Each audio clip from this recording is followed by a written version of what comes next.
सास हो तो ऐसी, बहू कहाँ मर गई। अंदर से आवाज़, जिंदा हूँ माँ जी। तो फिर मेरी चाय क्यों अभी तक नहीं आई। कब से पूजा करके बैठी हूँ, ला रही हूँ माँ जी। बहू चाय के साथ भजिया भी ले आई। सास ने कहा, तेल का खिलाकर मारोगी क्या। बहू ने कहा, ठीक है माँ जी, ले जाती हूँ। सास ने कहा, रहने दे, अब बना दिया है तो खा लेती हूँ। सास ने भजिया उठाई और कहा, कितनी गंदी भजिया बनाई है तुमने।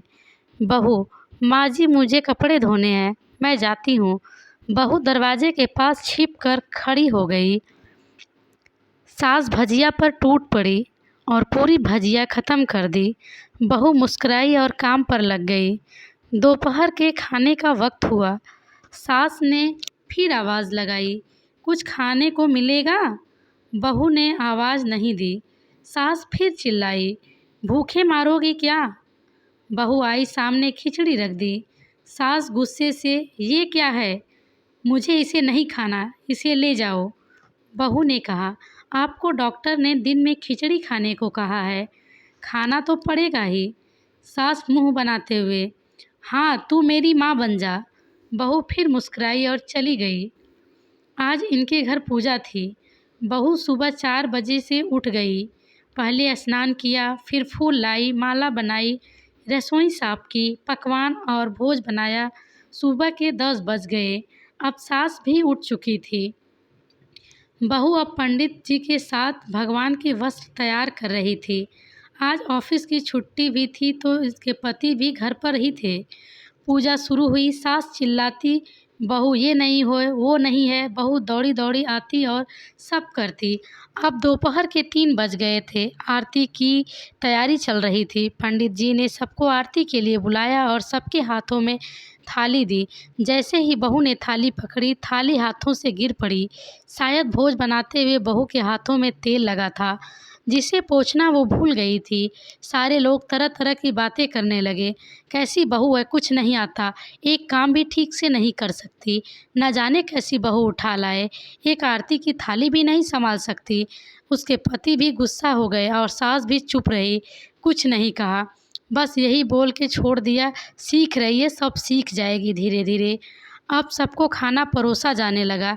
बहू दौड़ दौड़ के खाना देती, फिर पानी लाती। करीब 70-80 लोग हो गए थे। इधर 2 नौकर और बहू अकेली, फिर भी वहाँ सारा काम बहुत ही अच्छे तरीके से करती। अब उसकी सास और कुछ आस पड़ोस के लोग खाने के बैठे। बहू ने खाना परोसना शुरू किया। सबको खाना दे दिया गया। जैसे ही पहला निवाला सास ने खाया, तुमने नमक ठीक नहीं डाला क्या, एक काम ठीक से नहीं करती, पता नहीं मेरे बाद कैसे ये घर संभालोगी।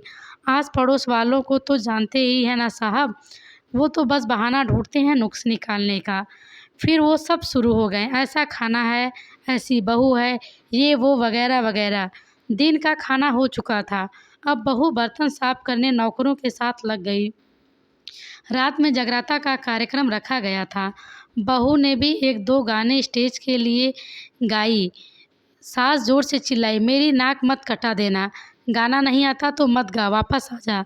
बहू मुस्कुराई और गाने में लग गई।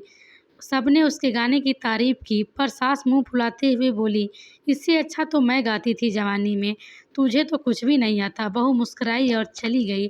अब रात का खाना खिलाया जा रहा था। उसके पति के ऑफिस के दोस्त साइड में ड्रिंक करने लगे।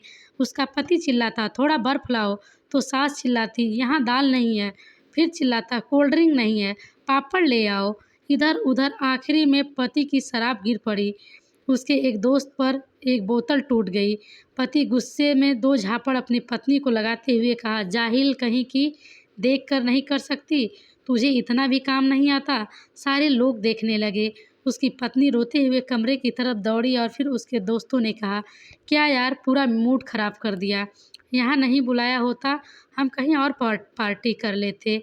कैसी अनपढ़ गँवार बीवी ला रखी है तूने, उसे तो मेहमानों की इज्जत और काम करना तक नहीं आता। तुमने तो हमारी बेइज्जती कर दी। अब आस-पास पड़ोस की औरतों को और बहाना मिल गया था। वो कहने लगी, देखो क्या कर दिया तुम्हारी बहू ने, कोई काम की नहीं है, मैं तो कहती हूँ अपने बेटे की दूसरी शादी करा दो, छुटकारा पाओ इस गँवार से।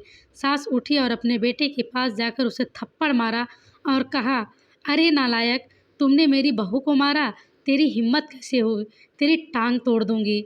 उसके बेटे के दोस्त कुछ कहने ही वाले थे कि उसकी माँ ने घूरते हुए कहा, चुपचाप बिल्कुल चुप, यहाँ दारू पीने आए हो जबकि पता है कि आज पूजा है और तुम्हें पार्टी करनी है। कैसे संस्कार दिए हैं तुम्हारे माता पिता ने। और किसने मेरी बहू को जाहिल बोला, जरा इधर आओ, चप्पल से मारूंगी अगर मेरी बहू को किसी ने एक शब्द भी कहा। अरे पापी, तूने इस लड़की को बस इसलिए मारा कि तेरी शराब की बोतल टूट गई। पापी, वो बच्ची सुबह 4 बजे से उठी है, घर का सारा काम कर रही है, ना सुबह से नाश्ता किया है ना दिन का खाना खाया है, फिर भी हंसते हुए बाकी सबकी बातें सुनते हुए, ताने सुनते हुए घर के काम में लगी रही। तेरे यार दोस्तों को वो अच्छी नहीं लगी। जूते से मारूंगी तेरे दोस्तों को जो कभी उन्होंने ऐसा कहा। उसके दोस्त चुपके से खिसक लिए। अब सास बहू के कमरे में गई और बहू का हाथ पकड़कर बाहर लाई। सबके सामने कहने लगी, किसने कहा था अपनी बहू को घर से निकाल के दूसरी बहू ले आना, जरा सामने आओ। कोई सामने नहीं आया। फिर सास ने कहा, तुम जानते भी हो क्या कि इस लड़की के बारे में। मैं ये मेरी माँ भी है, मेरी बेटी भी। माँ इसलिए मुझे गलत काम करने पर डांटती है और बेटी इसलिए कभी कभी मेरे दिल की भावनाएं समझ जाती है। मेरी दिन रात सेवा करती है, मेरे 1000 ताने सुनने पर भी एक शब्द गलत नहीं कहती, ना सामने ना पीठ पीछे। और तुम कहते हो दूसरी बहू लाओ। याद है ना छुट्टी की दादी, अपनी बहू की करतूत सास के गुस्से पड़ोस की महिला को कहा, अभी पिछले हफ्ते ही तुम्हें मियाँ बीबी भूखे खोड़ घूमने चले गए थे। मेरी इसी बहू ने 7 दिनों तक तुम्हारे घर पर खाना पीना, यहाँ तक कि तुम्हारे पैर दबाने जाती थी, और तुम इसे जाहिल बोलती हो। जाहिल तो तुम सब हो, कोयले और हीरे में फ़र्क नहीं जानती। अगर आइंदा मेरी बहू के बारे में किसी ने एक लफ्ज़ भी बोला, मुझसे बुरा कोई नहीं होगा, क्योंकि ये मेरी बहू नहीं मेरी बेटी है। बहू सिसकियाँ लेते हुए फिर कमरे में चली गई। सास ने एक प्लेट उठाई और भोजन परोसा और बहू के कमरे में खुद ले गई। सास को भोजन लाते देख तो बहू ने कहा, अरे माँ जी, आप क्या कर रही हो, मैं खुद लेती। सास ने प्यार से ताना मारते हुए कहा, डर मत, इसमें जहर नहीं है, मार नहीं डालूंगी तुझे। तुझे नई सास चाहिए होगी, पर मुझे अभी भी तू ही इस घर की बहू चाहिए। बहू ने अपनी सास को रोते हुए गले से लगा लिया। सास ने भी रो पड़ी और बार बार कहा कि खाना खा ले। फिर मजाक करते हुए कहा, मेरे पैर दबाने चले आना। ये ख्याल मत लाना कि सास पैर नहीं बोलेगी दबाने के लिए। किसी दिन इसका गला दबा दूंगी। क्योंकि कभी मैं भी यही सोचती थी। दोनों खूब हंसने लगी। Thank you.